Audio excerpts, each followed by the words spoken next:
هناك شيء ما حول السرعة والبساطة، لكن تلك السرعة والبساطة قد تكون خادعة. تخيل أنك تقود سيارتك على الطريق وشخص ما يغلق عينيك لمدة 5 ثوان هكذا. بعد لحظات قتل محمد عندما اصطدمت سيارته في الجزء الخلفي من شاحنة أمامه. 55% من سائقي المركبات الشباب ذكروا بأنه من السهل كتابة الرسائل أثناء القيادة، وثلثهم يشعرون بالثقة بأنهم جيدون في كتابة الرسائل خلف عجلة القيادة.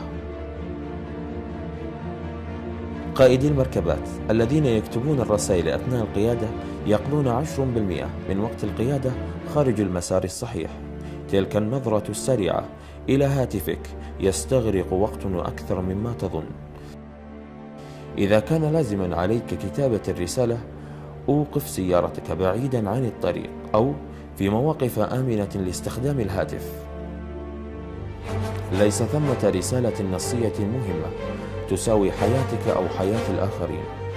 أنت لست مختلف، أنت لست مميز، كنت مجرد حادث آخر ينتظر أن يحدث.